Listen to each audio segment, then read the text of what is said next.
Okay, so I'll read a verse. Activities of Kapila, who is the Supreme Personality of Godhead. Is he a Shaktavesh avatar? As far as I, is Vishnu Tattva or is Shaktavesh avatar? I mean, is he नहीं शकता विषयता. Shaktavesh avatar?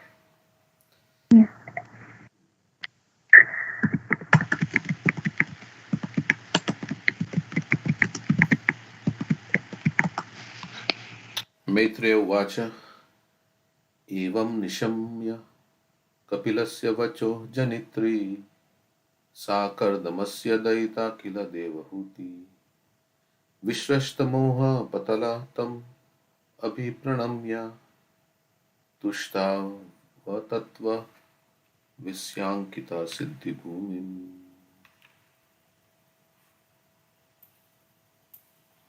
Sri Maitreya said, so conversation is going on between Vidura and Maitreya. Thus Devahuti, the mother of Lord Kapila and the wife of Kardamuni, became freed from all ignorance concerning devotional service and transcendental knowledge. So one of the obstacle or on the path of bhakti is to be bewildered about the process of attaining the goal, to become bewildered about who we are, uh, and the process of and understanding the absolute truth. Like Bhaktivinoda Thakur, right, in his Shikshamrita, he describes all those tattva vibrahma, like that. There are different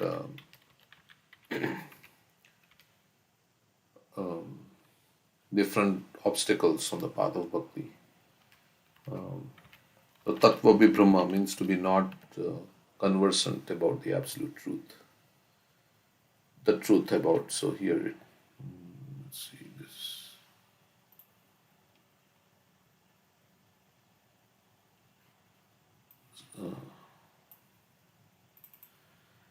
Swatattva Brahm, Satattva Brahm, Paratattva Brahm. To be ignorant about one's illusion is about four types. Tattva Vibram is of four types about illusion. One is to not know who we are, not know my actual identity as Tatashta Jiva. Paratattva Brahm means Brahm means illusion about the Paratattva means the supreme. Sadhya Sadhan Brahm, illusion about the process of sadhana and prema bhakti.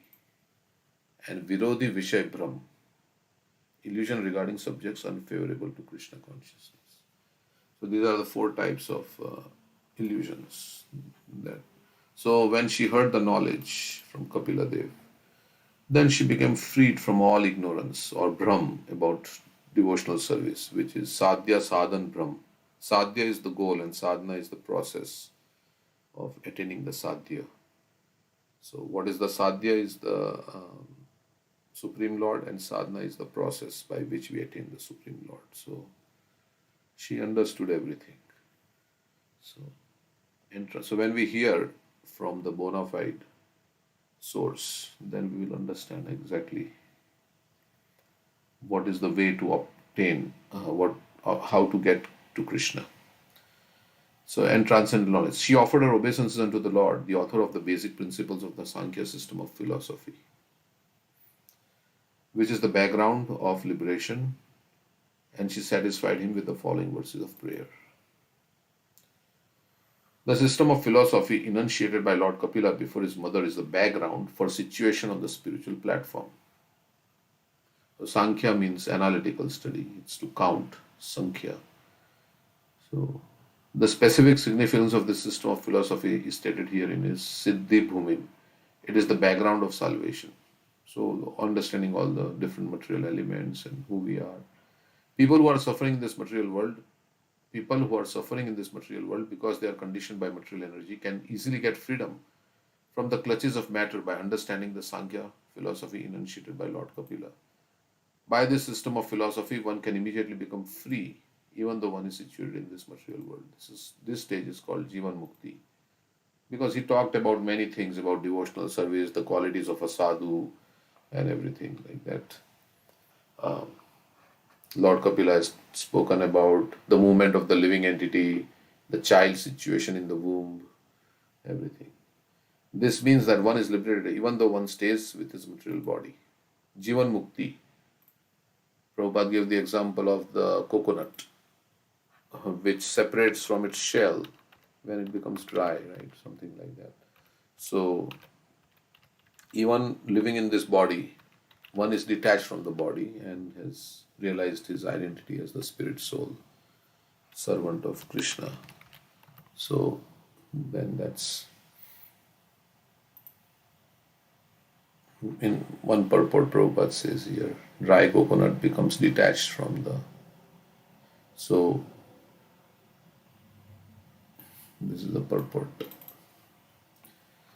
An advanced devotee therefore does not live within the material body, but within his spiritual body. Just as a dry coconut lives detached from the coconut husk, even though within the husk, the pure devotee's body is therefore called Chinmaya Sharir. Chinmay Sharir, spiritualized body. Chit is consciousness, right? You have Sat Chit Ananda. So is. In other words, a devotee's body is not connected with material activity, and such a devotee is always liberated. Brahma Bhuyaya Kalpate Iha Yasya Harer. So if one who engages his body and mind and words in the service of the Lord is liberated even though he is in this body. So this famous verse, Iha Yasya Harer Dasya Karmana Manasya. Because we are acting in our true spiritual identity. We are doing all spiritual activities with the body, mind, and words. So they are liberated. This means that one is liberated even though one stays within this material body. And one can perceive that also. I mean, you can perceive that you realize that you are not this body. You are free from the bodily conception of life. You become very joyful, Brahma Bhuta Prasannatma. You can realize that yes, I'm free from the bodily conception of life, like that. Because you know it, it's self-realization. You are realizing who you are. This means that one is liberated even though one stays with his material body. That happened for Devahuti, the mother of Lord Kapila, and she therefore satisfied the Lord by offering her prayers. So she became Jivan Mukti. Anyone who understands the basic principle of Sankhya philosophy is elevated in devotional service and becomes fully conscious or liberated even within this material world. Yeah, so there is knowledge and there is realization. So she became realized, that's what, by hearing. Okay, one more verse. Any comments anybody has on this verse? Okay, so we'll read the next verse. Devahutir Uvacha Athapyajo Anta Shalile Shayanam Bhutendriyarthatma Mayam Vapuste Guna Pravaham Sadashesha Bijam Tadau Swayam Yaj Jathar Abjajataha. Devahuti said, Brahma is said to be unborn because he takes birth from the lotus flower, which grows from your abdomen while you lie in the ocean at the bottom of the universe. So Brahma has no, he's unborn, means Aja. He is sometimes called as Aja. The soul is also called Aja. He is unborn. Ajo Nitya Sashvatayam Purano. But Brahma is said to be unborn. He is self-manifest, kind of. Of course, he comes from Vishnu, but there is no mother. So,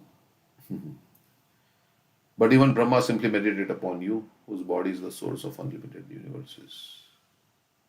It's also called Swayambhu. Swayambhu. Swayambhu Narada Shambhu Kumaro Kapila Mano. Prahlada Janaka Bhishma. Swayambhu, yeah, correct. Brahma is also named Aja. Prabhupada is saying that. He who is unborn.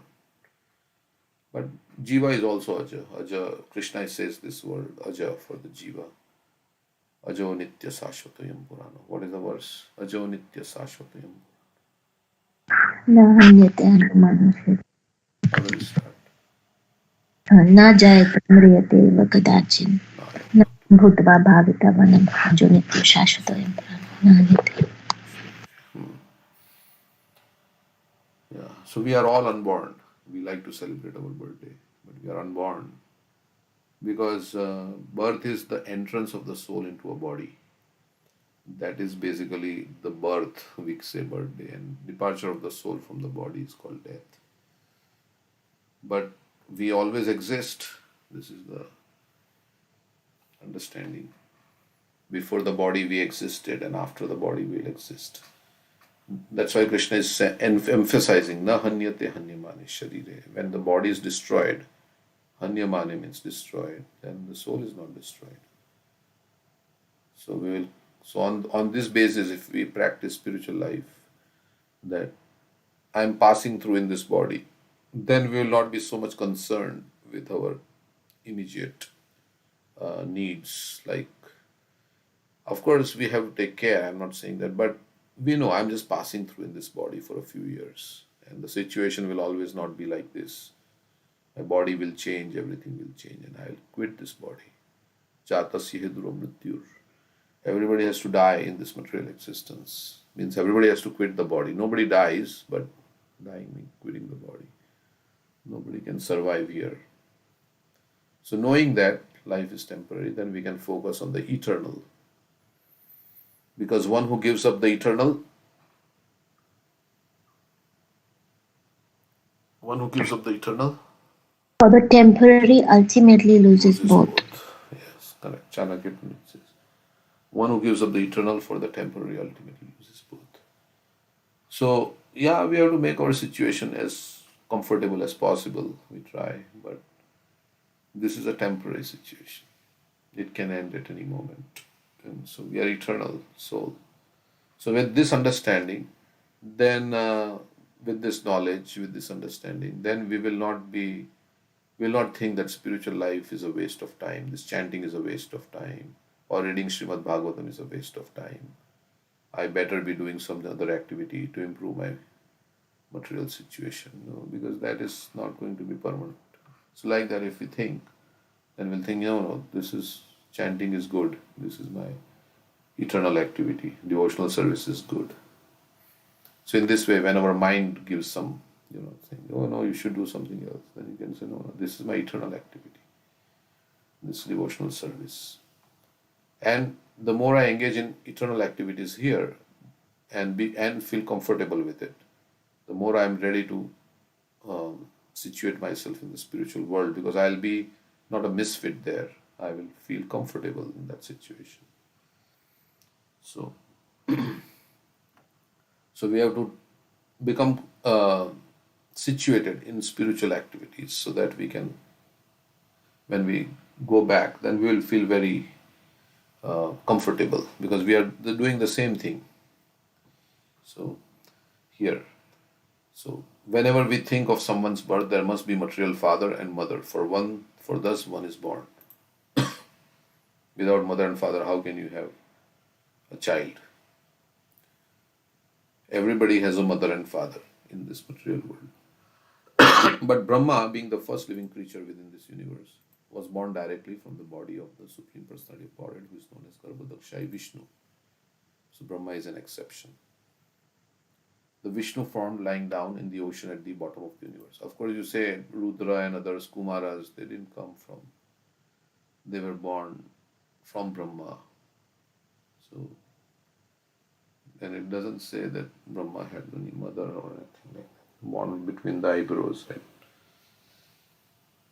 Devahuti wanted to impress upon the Lord that Brahma wants to see him. That when Brahma wants to see him, he has to meditate upon him.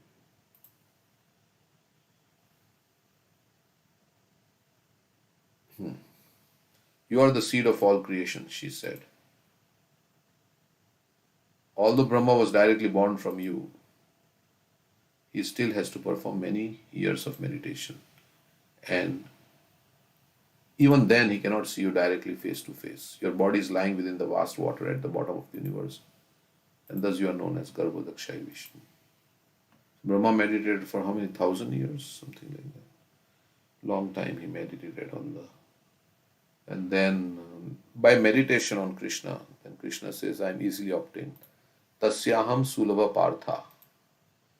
In the 8th chapter, right? Those two verses which Krishna says, one who meditates upon me, then I am very easily attained. You can take that verses also. Tasyaham, he who meditates on me as the supreme. Abhyasa yoga yuktena. This is 8.8.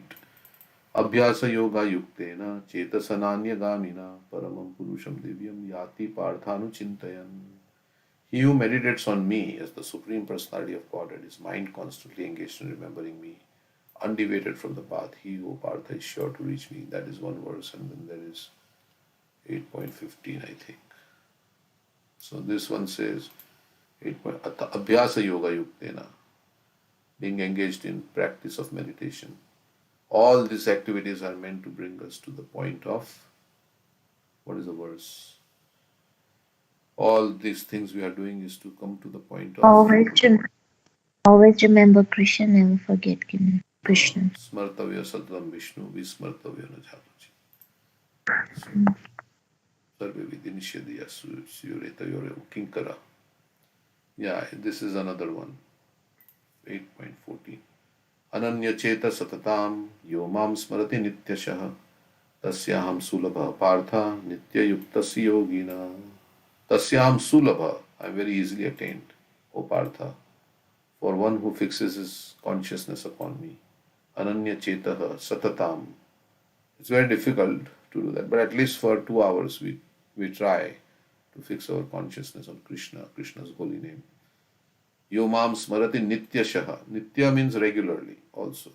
One who remembers me regularly or constantly. Here Prabhupada has translated as regularly. Then I am very easy to attain. Nitya Yuktasya Yogina. So for one who always remembers me without deviation, of course, you're saying without deviation means constantly, regularly here it says, but I am easy to obtain, O son of Pritha, because of his constant engagement in devotional service. Okay, like that there are many verses about remembering Krishna. But here she says that although he was meditating, even then he cannot see you directly face to face. But eventually, Tene Brahma Hridaya Adi Kavaye, all the knowledge was imparted in his heart. He saw the nature of the Lord's gigantic body is also explained in this verse. That body is transcendental, untouched by matter. Since the material manifestation has come from his body therefore existed before the material creation. That is Chatushloki Bhagavatam, Mahamevashamevagre, Nanya Sadasat Param. The conclusion is that the transcendental body of Vishnu is not made of material elements. The body of Vishnu is the source of all other living entities, as well as the material nature, which is also supposed to be the energy of the Supreme Personality of Godhead. Devahuti said, you are the background of the material manifestation and all created energy. Therefore, you delivering me from the clutches of Maya by explaining the system of Sankhya philosophy is not so astonishing. So Krishna knows everything about his energies, so he's explaining. But your being born from my abdomen is certainly wonderful, because although you are the source of all creation, you have so kindly taken birth as my child. That is most wonderful. Your body is the source of all the universe. Still you put your body within the abdomen of a common woman like me. To me that is most astonishing. So everything is contained within you. Like we say in Damodarashtakam, your belly is the abode of the entire universe. But that person is in the womb of Devahuti or Devaki, like that, in whom everything is contained, which is like a contradiction, because how can that be possible? something that contains everything, how can that person be? Because that person is also contained inside. So how can, but that's why Yashoda was not able to bind Krishna, because everything is contained. There is nothing outside of him. Everything is within him. So how can you tie a rope outside of that? So, but Krishna allowed. That's how it is. Okay. So anything else anybody like to say on this? We can stop here. Right, Bhagavad? We can read Nanam Brahma.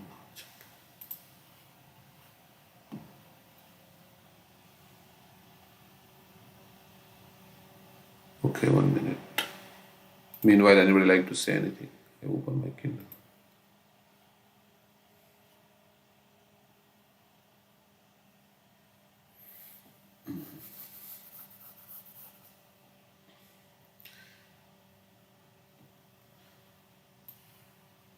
So here you have to forget the greatness.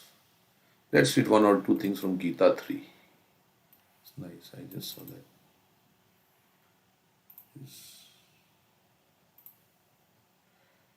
Train your mind. Let's see. Train your body. Did we read this? Train your mind.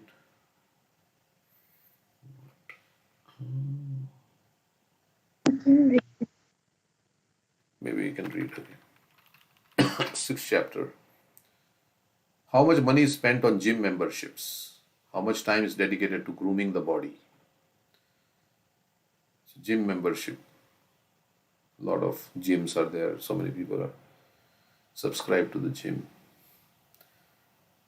Let's see why he says like that. How much time is dedicated to grooming the body? Means decorating the body and makeup and like that. How many elaborate plans are made to invigorate our physical vitality? Keeping the body fit, healthy, and attractive is clearly a top priority for most people. While fixated on the external shell, however, we may have skipped a bit.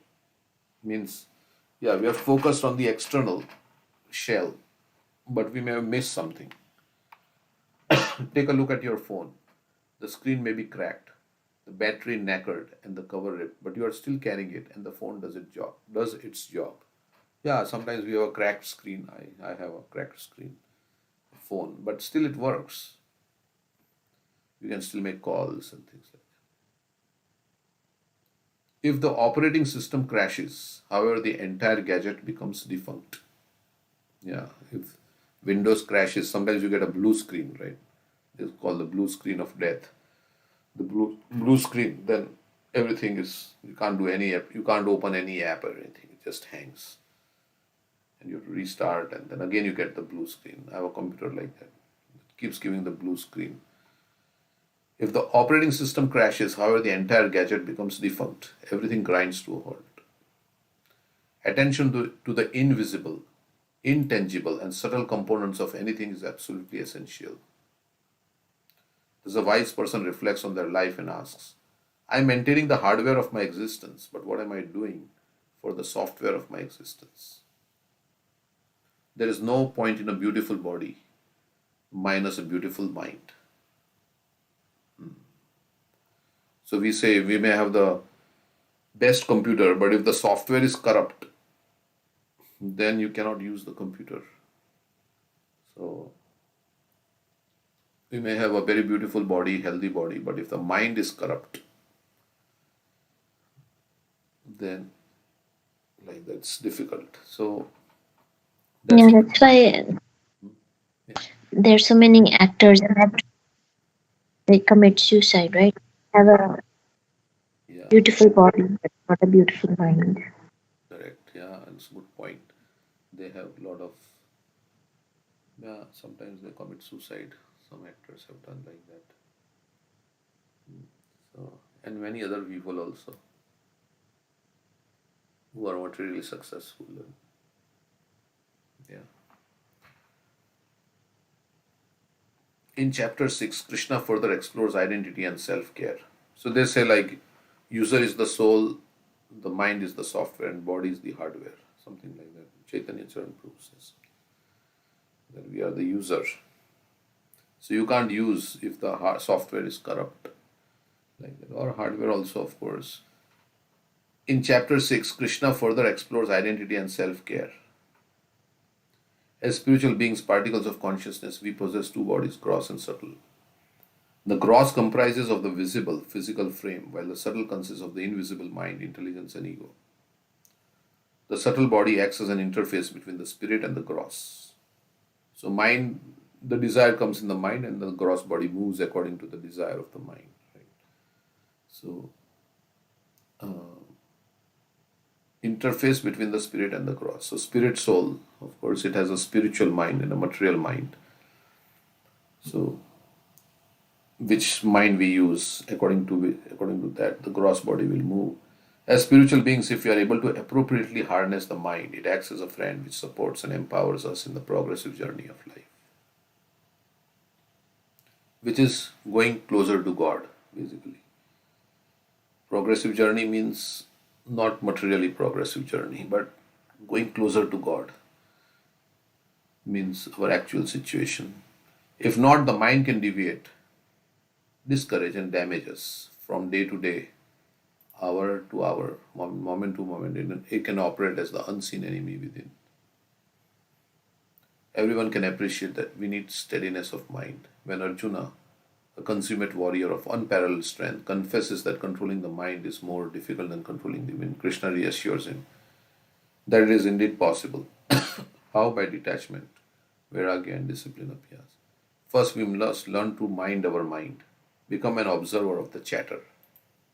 Like that Braj Bihari Prabhu was saying, you just observe what the now japa. We shouldn't fall into the trap of identifying with every message that goes through our head. The mind gives so many messages, but that doesn't mean I have to take every message seriously. After all, the spirit soul is beyond the subtle and gross coverings.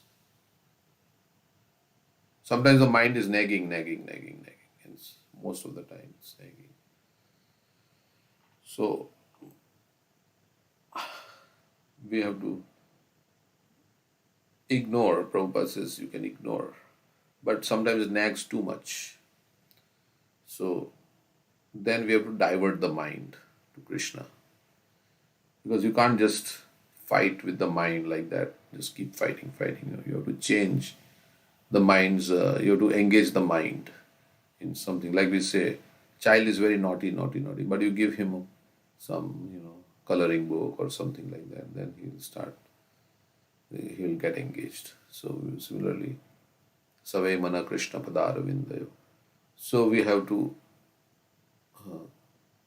engage the mind in Krishna consciousness. After all, the spirit soul is beyond the subtle and gross coverings. So we are not this mind and not this body also, because spirit soul is beyond. Mind is material element. Of course, you can say if it is material, how does it think? And how does it feel? How does it will? So there is material mind and there is spiritual mind. So soul has a mind, but that is the spiritual mind. And there is a material mind also, kind of. It's covered over by the material mind. So the soul is fulfilling its material desires through the material mind. And the spiritual desires are fulfilled through the spiritual mind. Something like that. It's difficult to understand, but because mind is matter in one sense, then how can mind be conscious? Matter is not conscious, but it's like a dead wire, but when the electricity flows through it, then it becomes life. So similarly, that matter, mind, of course, we may think of the mind as some lobes in the brain and things like that, where mind is there, but mind is very subtle, actually. So sometimes it is also found that somebody's brain lobes were removed, but still they were thinking. And sometimes we say the right side is associated with this logical, and left side is I don't know which one is which, but one is emotional, one is logical, but there is beyond that actually. It is not the physical mass of the muscle in the brain, which we call. There is beyond that. There is subtle thing, the mind.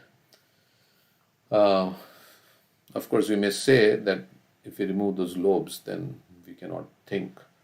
Maybe true, but there are some people who have those removed and they still can think and operate. This vision of non identification helps us utilize the positive, functional, and empowering thoughts, leaving aside the negative, wasteful, and destructive ones. Some thoughts, though tempting and exciting, divert us from our purpose. We shouldn't give up what we want most for what feels good now. So we should not give Shreya, should not give up Shreya for the prayer. We should not give up what we want most for what feels good now. So long term, what we want should not be given up for what is immediately good. Through detachment, we learn to ignore many of the mind's unwarranted demands. Secondly, so basically we distance ourselves and ignore many demands that the mind has. And sometimes it is difficult because the mind has a very strong presence and athakena prayuktayam papam charati purusha anichanapi varshneya baladiva niyojitaha. So that's where we need help from Krishna. And on our own, Devi Esha Gunamai Mamaya Durattaya. Krishna is saying, no, you cannot get out. Maya won't let go until you surrender. So that also. So secondly, we need discipline.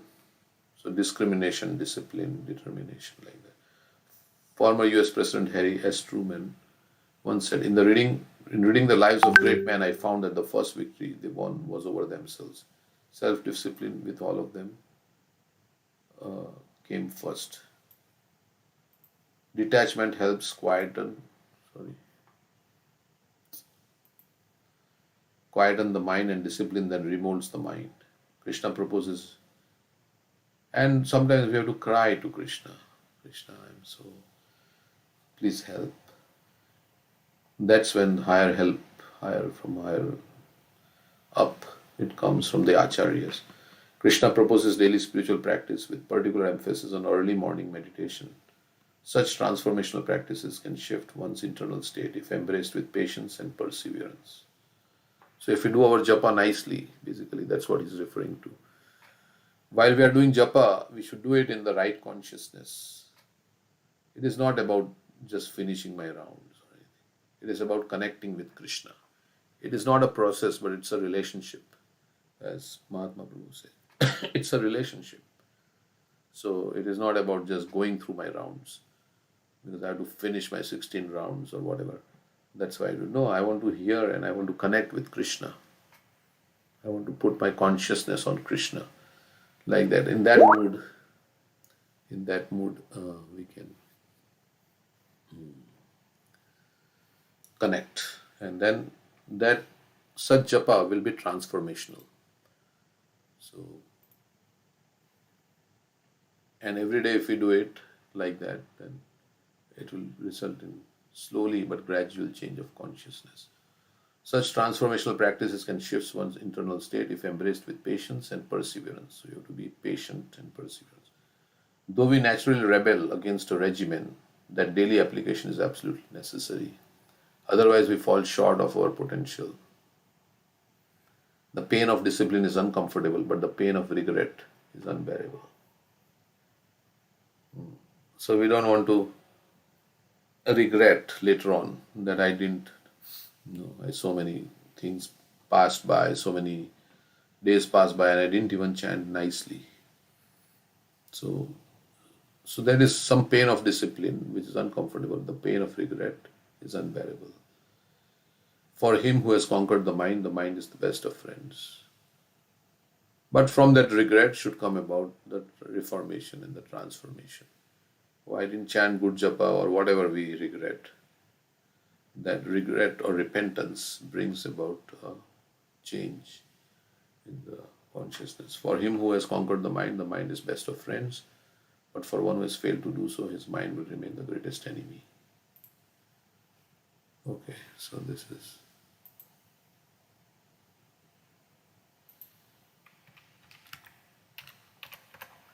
So any comments on this?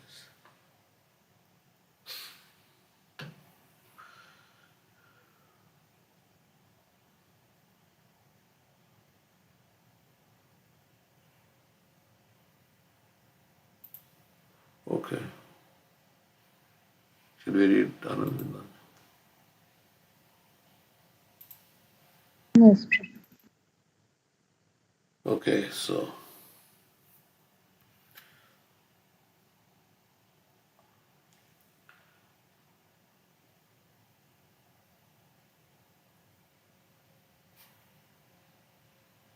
from philosophy to pastime.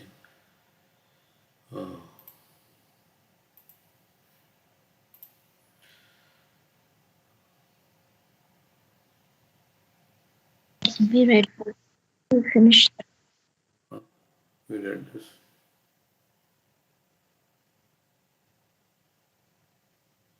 Human influence. The prayers of Nalkuvir and Manikar. We have to read the next page.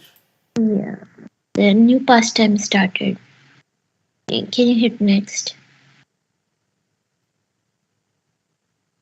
Lunch at home. Yeah, we were there. We saw Nanda Baba came, right? Yeah. Yeah. Okay. Okay, lunch at home. One day, Krishna, Balram, and the cowherd boys wandered into the forest and started playing. So this is the Damodar Leela, or is it? No, Okay, that finished. that finished. Okay, Damodar Leela finished. Okay, so we should go back. We'll read Kalia then. Or should we continue this lunch at home? Should we continue? Yeah, there is Kalia also in here. In You read that? In Anand Vrindavan Champu. I think we read that, right? Kalia? Yeah. From here. Did we? I don't think so. Chapter 9. I think we were reading Damodar Leela and then Yeah, that's that chapter. 9. Okay, so let's read this. Vanquishing the Kalia serpent. One day, Vanamali Krishna left his brother Ram at home and went out with his friends to tend the cows and play beside the Yamuna. And we know it was Balram's birthday.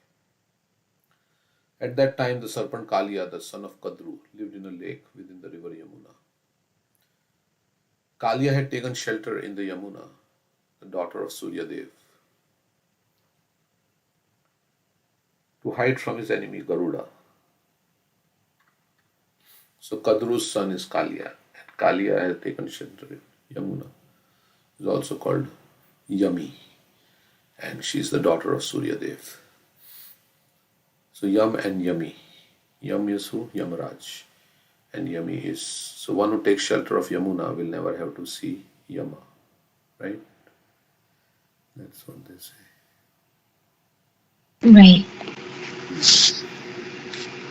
So we should take shelter of Yamuna means, how do we take shelter of Yamuna?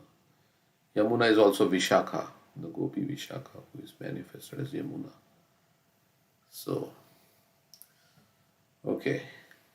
This venomous snake, the embodiment of the mallow of fear, Bhayaras, existed in Vrindavan like an incurable heart disease. He was like death waiting as a helpful friend to engage one, or Rudra's fire of devastation that destroys the three worlds.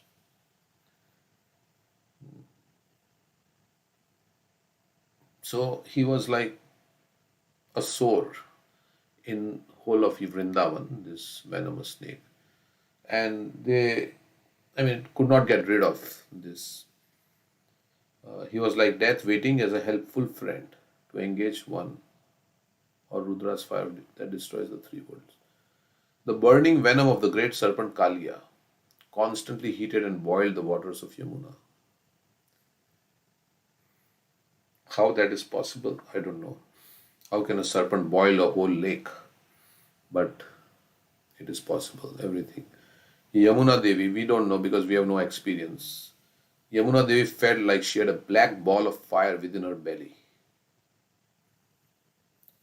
Indeed, the poisonous vapors thus created polluted the air and caused birds flying overhead to fall down into the water. I'm thinking of the Bermuda Triangle, right? They say Bermuda Triangle, some planes have vanished there who were flying above the Bermuda Triangle. Something there like that. So anything that flies above this lake would fall into the water because they would become unconscious by the poisonous vapors and die, and they would drop into the water. The birds would. The entire atmosphere was contaminated by the inauspicious presence of Kalia, who continually harassed the inhabitants of Vrindavan. So he was harassing also. The forceful exhalation. So in this way, because of the poisonous vapors, no vegetation grew and like that. So Vrajvasis are also the trees and all the grass. They are also Vrajvasis. So and cowherd boys could not drink water from this portion of the Yamuna. The forceful exhalation of fiery poison from his nostrils illuminated the Yamuna's waves with a crimson golden radiance. So fire was emanating from his nostrils, but he was in water. So how can fire emanate in water? The beauty of this scene resembled the waves of the salt ocean, glittering under the moonlight. The dense black smoke lingering above the Yamuna indicated the presence of a raging fire within. Okay, this is all description of what Kalia did.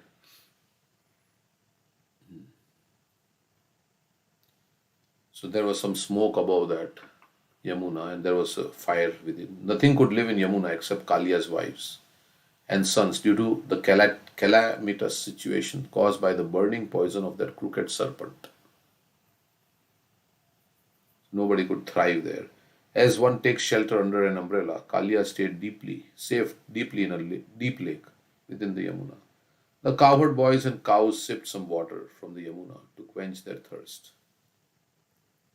They came and they drank the water. Although the Gopas have eternal transcendental bodies, by the supreme will of Krishna, they fell unconscious immediately after drinking. Krishna, the destroyer of demons, worried for a moment about his friends and then he quickly revived them with a sidelong glance. So they all almost died from drinking the water and Krishna revived them. And the Gopas came back to life. In the Bhagavatam it is described. And they were having so much gratitude to Krishna. Oh, Krishna revived us from this, we were all dead and Krishna revived us. I think it is in the 10th canto, right? The chapter preceding Kalia. Denuka demon. That's it's saying here, the last verse. As soon as they touched the poisoned water, at that time, the Supreme Lord Krishna wandered about the Vrindavan area performing his pastimes. Once surrounded by his boyfriends, he went without Balram to Yamuna river. At that time, the cows and cowherd boys were feeling acute distress from the glaring summer sun. So how can they feel distress? Because they have transcendental bodies. And how can they be thirsty? But this is all Krishna's pastime. Afflicted by thirst, they drank the water of the Yamuna river. Like here it said, how can they die? They have transcendental bodies. So they drank, but it had been contaminated with poison. As soon as they touched the poisoned water, all the cows and boys lost their consciousness by the divine power of the Lord and fell lifeless at the water's edge. O hero of the Kurus, seeing them in such a condition, Lord Krishna, the master of all masters of mystic potency, felt compassion for these devotees who had no lord other than him. So they had given all the Vrajvasis, they were given there. So Krishna will not forsake anybody who has surrendered to him.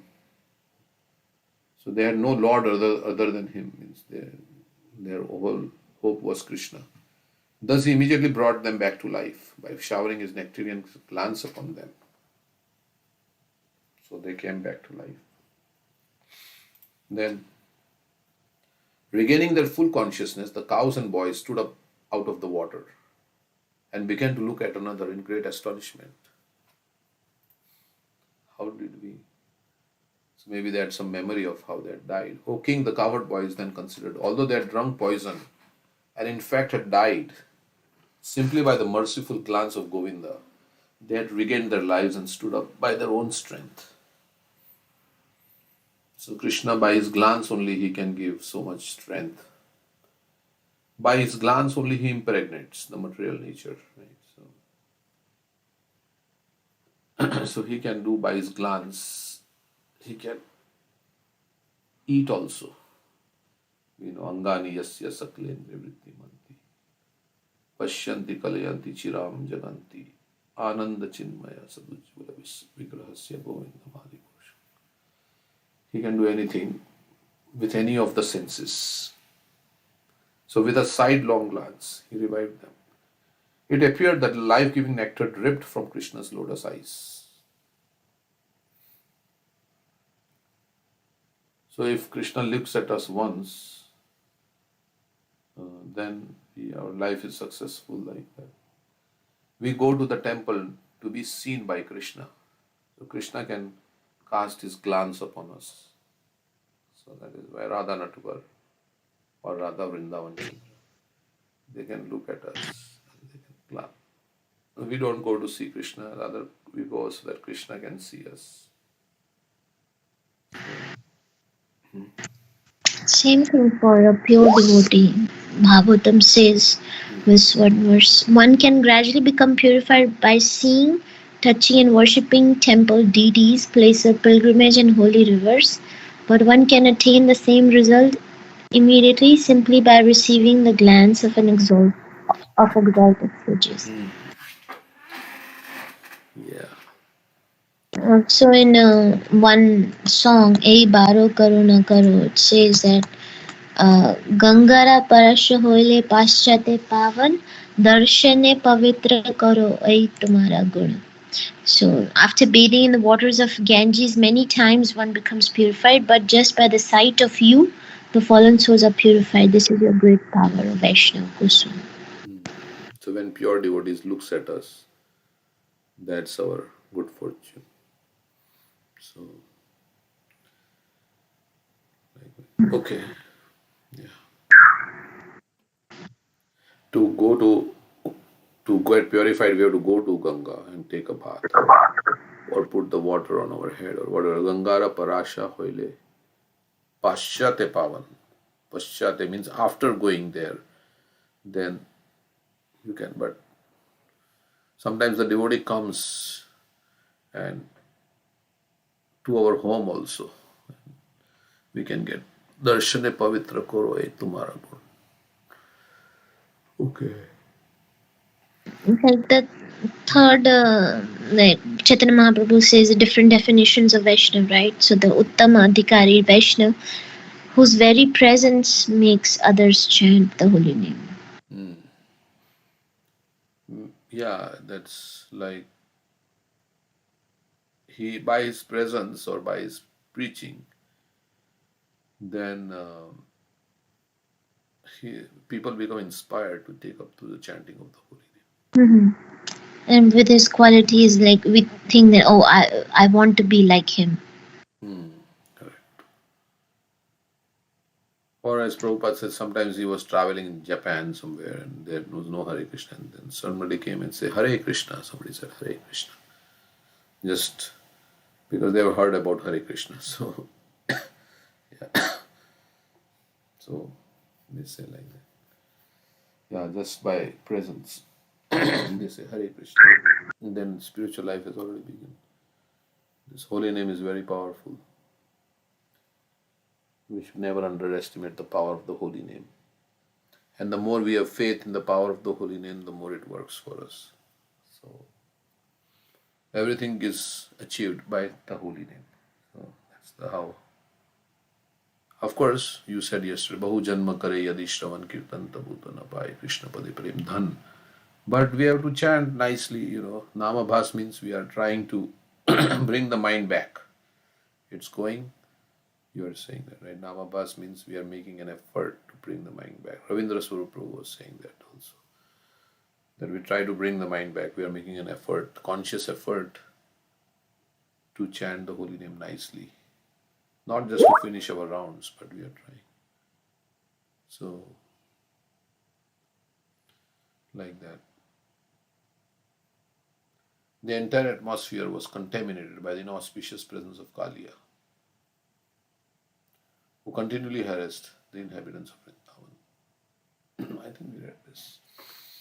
Okay, so the cowherd boys and cows sipped some water from the Yamuna to quench their thirst, although the Gopas have eternal transient body. Okay, so this way Krishna basically increases the affection of his devotees. Oh, Krishna saved me.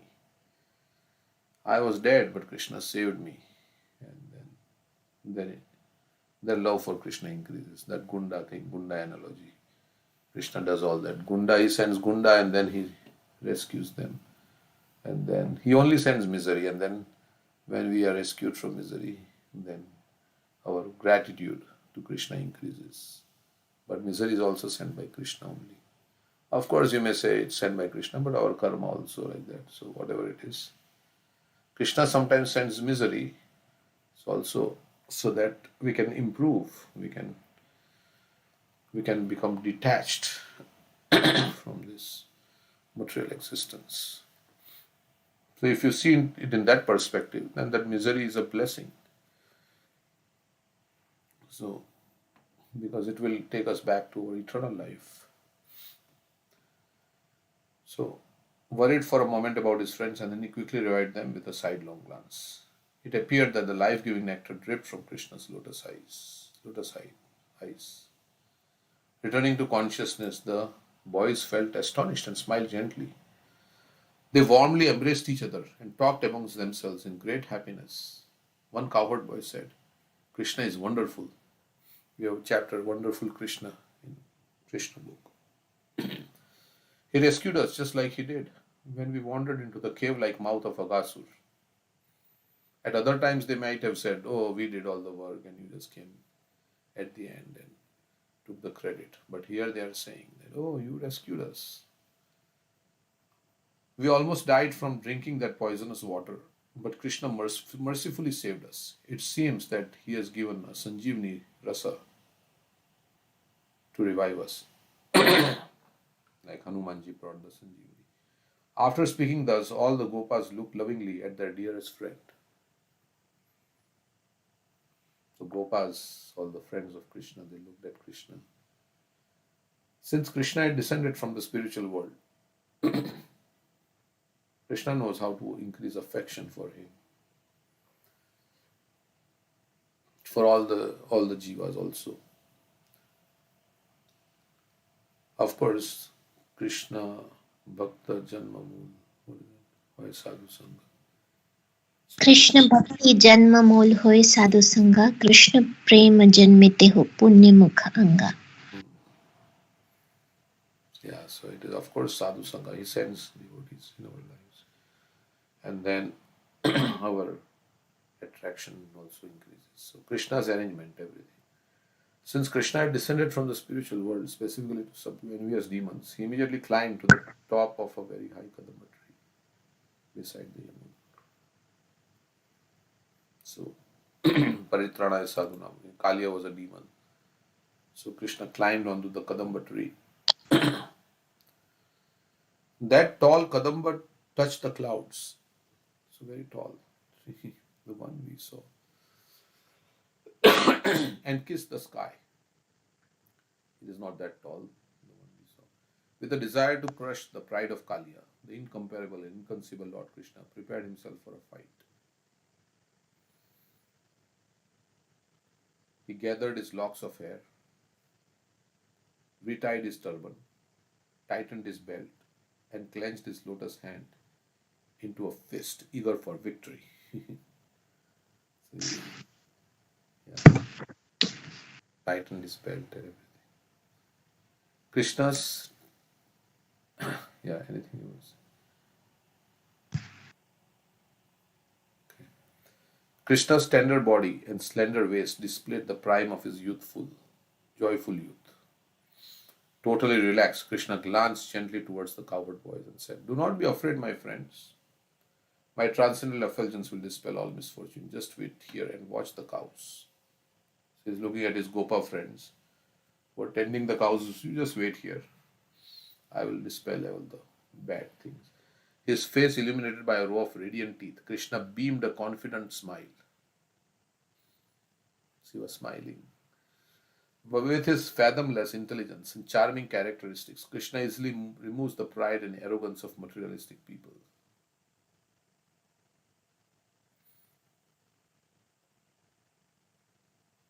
Krishna knows how to remove our pride. He doesn't like his devotees to be proud. So he will arrange. Like for Indra, he arranged. For the gopis, we say they were apparently proud, and so Krishna left the rasa dance yesterday when discussing that. So Krishna doesn't like devotees to be proud, unnecessarily, like in wrong way. So of course they were proud because Krishna was with them. I don't know. That's transcendental pride, but I don't know. They were proud. They were thinking probably that Krishna is only with me. I'm best of all. Right? That's the reason. But the internal reason also that is there, that they wanted Krishna to be with Radharani. So they feigned pride, so Krishna would leave them and go with Radharani. Something like that. Is that the... Yeah.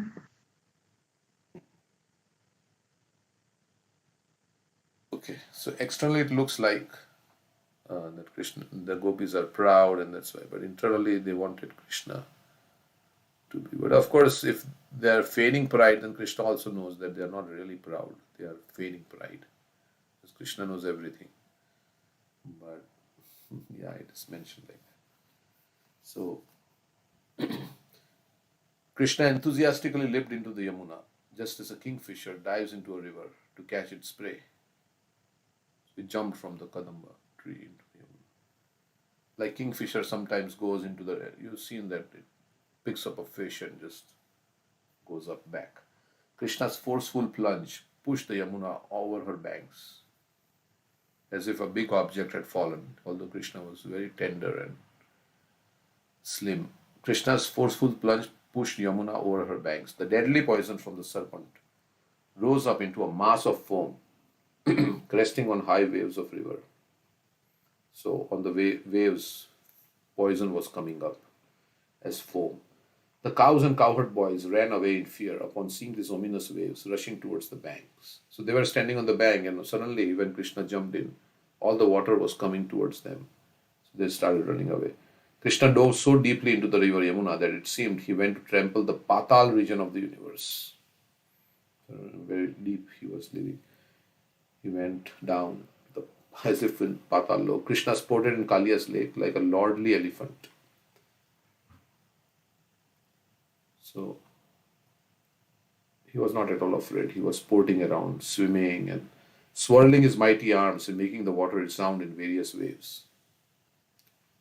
So the whole water was disturbed. It started agitating.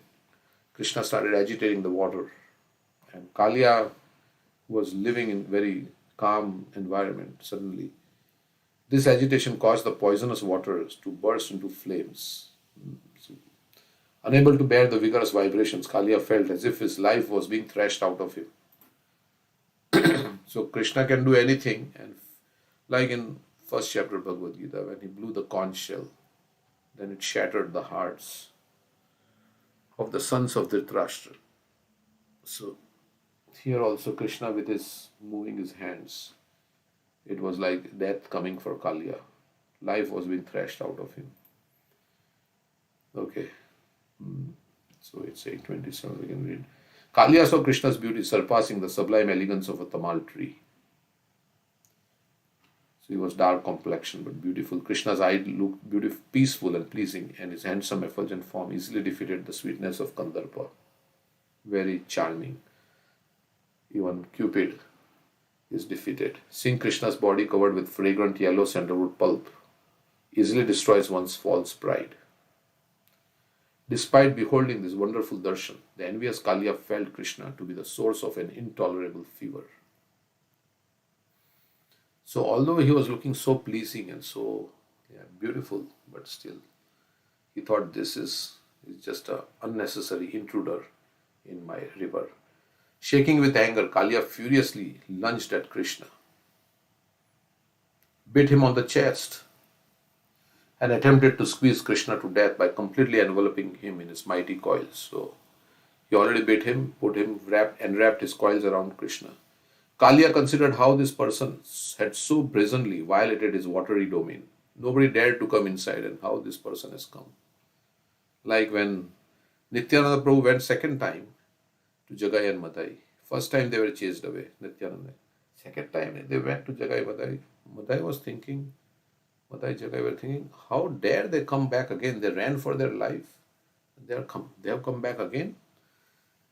So even Kalia was thinking, nobody dares to come into my waters, and how this person.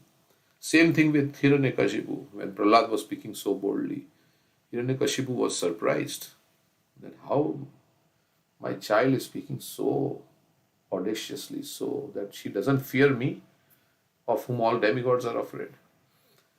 So this is actually when one becomes fearless, when one takes shelter of Krishna. Beset with doubt and suspicion about the identity of Krishna, who removes the power of both best of the snakes, Kalia pondered, who is this unknown person who has created such a disturbance, and where has he come from?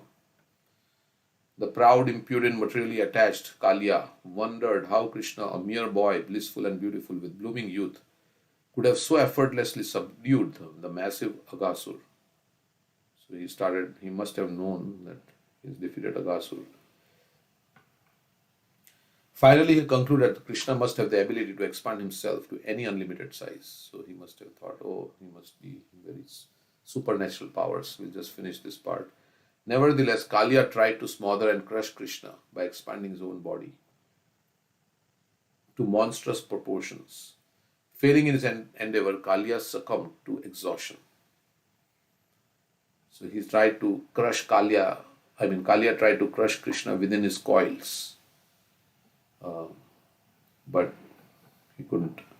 On one level, the supremely independent Lord created an inauspicious atmosphere of impending death just to see how much the love the Vrajvasis had for him. Krishna wants to see how painstaking the devotee is in his service.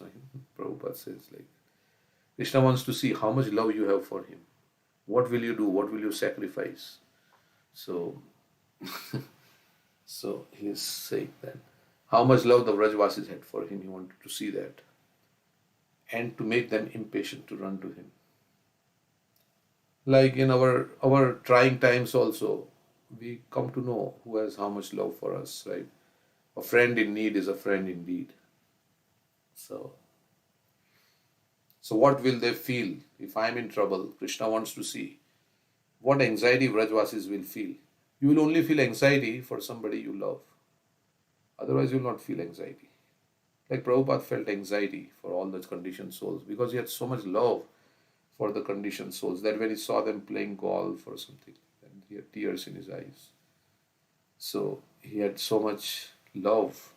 If you don't have love and compassion, you will not feel any tears in your eyes for anybody.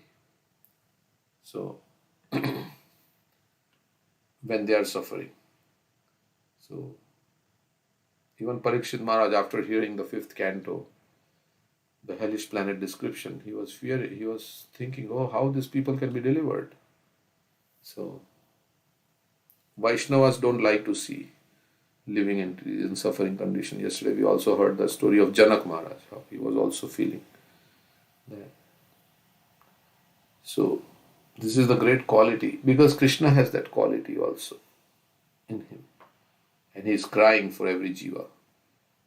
And to make them impatient to run to him. So Krishna was seeing how much love.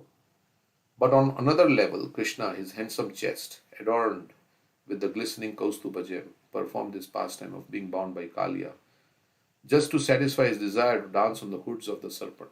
So he wanted to play, and that was another reason. Another thing was he wanted to see how much love Vrajvasis had for him. He merely awaited the approval of his Vrajvasi friends and relatives standing on the shore of the river Yamuna. Approval. I don't know what approval he wanted. To dance on the hoods of Kalia, but they wanted him to come back, especially Yashoda and Observing the Lord of their hearts trapped in the snake's coils and submerged under the water, the cows and cowherd boys filled with fear and lamentation. Also in Kulashekar Maharaj's pastime, right, when he sees that Ram is fighting alone with all the Rakshasa soldiers, then he says, now how can my Lord fight alone? I have to go and help him. So he starts marching towards Panchavati, where that Khara and Dushan is attacked Lord Ram, and Lakshman is guarding Sita in a cave. So that is what they don't like to see the Lord in anxiety. Of course, the Lord can handle anybody single handedly, but they think Krishna needs my help. So Prabhupada also, Chaitanya Mahaprabhu needs, he says he can do it himself, but he says, I'm only one gardener and I have so many fruits to distribute. How can I distribute so many fruits? I need help. I need help. And in asking for help, he's engaging us in his devotional service. Like he engaged the Vanaras in building the bridge to Lanka. So Krishna doesn't need any help, but he appears like that as if he's asking for help so that we can become purified and engage in his service. Otherwise, Krishna doesn't need any help from anybody. From the Tattva perspective, observing the Lord of their hearts trapped in the snake's coil and submerged under water, the cows and cowherd boys filled with fear and lamentation. So they were paralyzed by grief. The cowherd boys froze in place, held their palms on their foreheads, and wept profusely while crying out piteously to Krishna, how painful, how painful, we cannot bear to live. Seeing the whole world as void and nearing destruction, they collapsed on the ground. So they again collapsed on the ground. One was from the drinking the water, but now seeing Krishna in a difficult situation. Feeling they had entered an ocean of poison, the cowherd boys nearly died from the devastating inundation of simultaneously experiencing the 8 symptoms of transcendental ecstasy. Okay, so we will continue with this page. Okay, it's 8:30. We started a little late, so we went a little over. Okay. Anything else? Anybody like? Yeah. Any verse for tomorrow? Which verse? Of course, some of you are going to retreat. So, maybe on Monday. Yeah, I mentioned Huh? 2 verses from 8th chapter. Abhyasa Yoga Yuktani. Chetasananya. That verse and The rest of the qualities in 12th chapter. okay, so we can memorize. How many verses are there? Rest of the qualities means there are 18, there are 20 verses. 3 verses. 3 verses and the 2 verses from each chapter. So 5 verses, right? Yeah. Okay, we'll do that while all of you are gone. Okay. So today is Vaishnavi retreat in New Vrindavan. So This weekend. today, starts today, so Thursday. So anybody want to go, they can go, right? Now also. It's over, the registration. It's full. Yeah. Okay. All right. So Next time we'll see you everybody on Monday. Those who are going. Others will see you on day 2. Okay. Thank you very much. Thank you, Prabhuji. Hare Hare Krishna. Hare Krishna. Hare Krishna.